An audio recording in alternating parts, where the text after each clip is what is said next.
Asia live T വിയിലെ feng shui പ്രോഗ്രാമിലേക്ക് ഏവർക്കും സ്വാഗതം. ഇപ്പോൾ നമുക്കൊരു വീട്ടിൽ ഐശ്വര്യം വരാനും അല്ലെങ്കിൽ സമ്പത്തും സമൃദ്ധിയും ഉണ്ടാവാനും നമുക്ക് എന്തൊക്കെ കാര്യങ്ങൾ ശ്രദ്ധിക്കാം എന്നുള്ളത് പറയാം. അത് വാസ്തുപ്രകാരം എന്ത് ചെയ്യാമെന്നുള്ളതും ഫെങ്ഷു പ്രകാരം എന്ത് ചെയ്യാമെന്നുള്ളതും ഞാൻ നിങ്ങൾക്ക് പറഞ്ഞുതരാം. ഇപ്പോൾ നമ്മളുടെ പ്രോഗ്രാം കണ്ടിട്ട് ഒരുപാട് ആൾക്കാർ വിളിക്കുമ്പോൾ പറയുന്നുണ്ട്, സാറേ സാറിൻ്റെ പ്രോഗ്രാം കണ്ടിട്ട് നമ്മൾ അത് ചെയ്തു ഇത് ചെയ്തു, നമ്മുടെ ജീവിതത്തിൽ ഒരുപാട് മാറ്റങ്ങളുണ്ട്, നേട്ടങ്ങളുണ്ട്. കൺസൾട്ടിങ്ങിന് വിളിക്കുമ്പോഴത്തേക്ക് സാറിൻ്റെ പ്രോഗ്രാം കണ്ട് നമ്മൾ വിളിച്ചപ്പോൾ നമുക്ക് ഇന്ന മാറ്റങ്ങളുണ്ട്, ചെയ്തപ്പോൾ ഇന്ന മാറ്റങ്ങളുണ്ടായി, അതുകൊണ്ടാണ് നമ്മൾ സാറിനെ വിളിച്ചത്. അങ്ങനെ ഒരുപാട് പേർക്ക് ഒരുപാട് പേർക്ക്, അതായത് ഗവൺമെൻറ് സർവീസിൽ ജോലി കിട്ടിയിട്ടുള്ളതായാലും ശരിയാണ്, അങ്ങനെ ഒരുപാട് പേര് ഒരുപാട് മക്കളുടെ വിവാഹം നടന്നായാലും അപ്പോൾ നമ്മൾ ഒത്തിരി വർഷങ്ങൾ കൊണ്ട് ഇതിനകത്ത് പ്രോഗ്രാം ചെയ്യുന്നുണ്ട്. ഒരുപാട് പേര് നല്ല നല്ല റിസൾട്ടുകൾ വിളിച്ച് പറയുന്നുണ്ട്, നമ്മളെ വിളിച്ച് കൺസൾട്ട് ചെയ്യിക്കുന്നുണ്ട്. എല്ലാവർക്കും ജീവിതത്തിൽ വിജയങ്ങൾ നേടാനായിട്ട് സാധിക്കുന്നുണ്ട്. എല്ലാവർക്കും എല്ലാ ഐശ്വര്യങ്ങളും ഉണ്ടാവട്ടെ. അപ്പോൾ നമുക്ക് പ്രോഗ്രാമിലേക്ക് പോവാം. അപ്പോൾ ഇന്ന് നമുക്ക് വീട്ടിലെ സൗഭാഗ്യങ്ങൾ കൊണ്ടുവരാനായിട്ട് എന്തൊക്കെ കാര്യങ്ങൾ ചെയ്യാം. അപ്പോൾ ഒരുപാട് കാര്യങ്ങൾ നമുക്ക് വാസ്തുവിലും ഫെങ്ഷുയിലുമായിട്ട് നമുക്കതിനുള്ള ഒരുപാട് കാര്യങ്ങൾ പറയുന്നുണ്ട്. ഇപ്പോൾ ഒരു പ്രോഗ്രാമിൽ ഞാൻ ഇന്ന കാര്യങ്ങൾ പറഞ്ഞു, അടുത്ത പ്രോഗ്രാമിൽ വേറെത് പറഞ്ഞു. അപ്പോൾ ഇതെല്ലാം നമുക്ക് ഈ പോസിറ്റീവ് എനർജി കൊണ്ടുവരാനും നമ്മുടെ ജീവിത വിജയം നേടാനായിട്ടുള്ള കാര്യങ്ങൾ തന്നെയാണ്.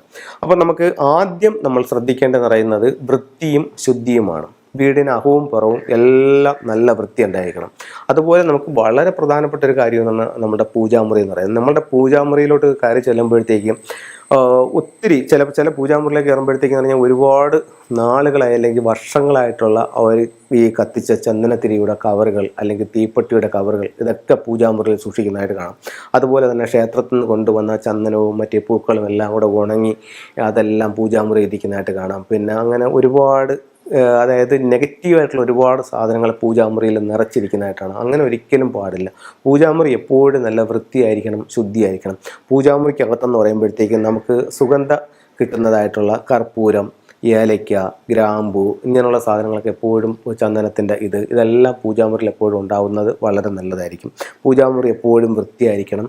അതിൻ്റെ ഓരോ ചിത്രങ്ങളും നല്ല തുടച്ച് നല്ല ഭംഗിയായിട്ട് തന്നെ എടുക്കണം. പൂജാമുറിക്കകത്ത് ചിലന്തി വലയോ മറ്റൊന്നും വരാതെ എപ്പോഴും വൃത്തിയായി സൂക്ഷിക്കണം. അതുപോലെ തന്നെയാണ് നമ്മുടെ വീടിൻ്റെ പ്രധാന വാതിലും. അത് എല്ലാ വെള്ളിയാഴ്ച ദിവസങ്ങളിലും നമുക്ക് വീടിൻ്റെ പ്രധാന വാതിൽ നല്ല ഒരു നനഞ്ഞ തുണിയെടുത്ത് നല്ലതുപോലെ തുടച്ച് എന്നിട്ട് അതിനെ ഒന്ന് ഒരുക്കണം എന്ന് പറയുമ്പോഴത്തേക്കും ഇത്തിരി ചന്ദനവും മഞ്ഞളും എല്ലാം കൂടെ പനിനീരിൽ കുഴച്ച് നമുക്കതിനകത്ത് കോലം വരയ്ക്കുന്ന കണക്ക് ഒരു ഓമോ ഒരു സ്വസ്തിക്കോ ഒക്കെ വരച്ച് അതിൻ്റെ ഒരു എനർജി കൂട്ടാനായിട്ട് സാധിക്കും. വാതിലുകളെല്ലാം നല്ല തുടച്ച് വൃത്തിയാക്കാം. വാതിലിന് സമീപത്ത് നമുക്ക് കല്ലുപ്പിട്ട് വയ്ക്കാം. കല്ലുപ്പ് എന്ന് പറയുമ്പോൾ ലക്ഷ്മിയുടെ അനുഗ്രഹം ഉള്ളതാണ്. അതുപോലെ തന്നെ നമുക്ക് ഏലയ്ക്ക, ഗ്രാമ്പൂ, പച്ചക്കർപ്പൂരം ഇങ്ങനെയുള്ള സാധനങ്ങളൊക്കെ വാതിലിന് സമീപത്ത് വയ്ക്കാം. സാമ്പ്രാണി കത്തിച്ച് വയ്ക്കാം. ഇതൊക്കെ വീട്ടിലേക്ക് ഒത്തിരി പോസിറ്റീവ് എനർജി കൊണ്ടുവരാനായിട്ട് ഏറ്റവും നല്ല കാര്യങ്ങളാണ്.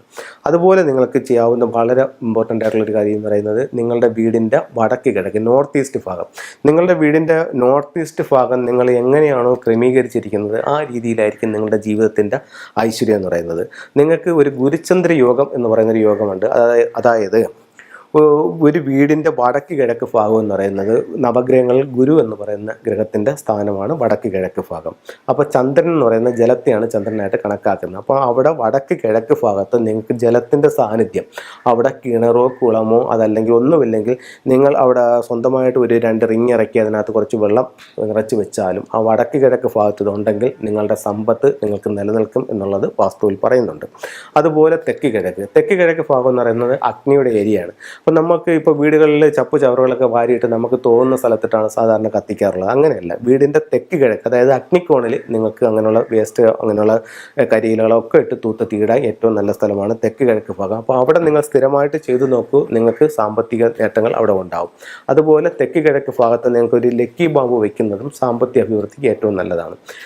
ഒരു തൊഴിലുണ്ടെങ്കിലേ നമുക്ക് സമ്പത്ത് വരത്തുള്ളൂ. അപ്പോൾ തൊഴിൽപരമായിട്ട് നമുക്ക് ഗുണങ്ങൾ കിട്ടാനായിട്ട് വീടിൻ്റെ പുറത്ത് വടക്ക് ഭാഗത്ത് ചെറിയ വാട്ടർ ബോഡി എന്നിട്ട് അതിനകത്ത് വാട്ടറിന് ആക്ടിവേഷൻ കൂടെ ചെയ്യുകയാണെങ്കിൽ അതിന് ആക്ടിവേഷൻ ചെയ്യാനായിട്ട് നമുക്ക് പല മാർഗ്ഗങ്ങളുണ്ട്. ആക്യുവരത്തിൽ കൊടുക്കുന്ന പമ്പ് വാങ്ങിച്ച് വയ്ക്കാം, അതല്ലെങ്കിൽ വെള്ളം പുറത്തോട്ട് മറിയുന്ന രീതിയിലുള്ള പമ്പ് വാങ്ങിച്ച് വയ്ക്കാം. അതായത് വടക്ക് ഭാഗത്ത് ജലം വരികയും ആ ജലത്തിന് ചലനം സംഭവിക്കുകയും ചെയ്യുമ്പോൾ ഉറപ്പായിട്ടും നമ്മുടെ തൊഴിൽ വർധനവുണ്ടാവും.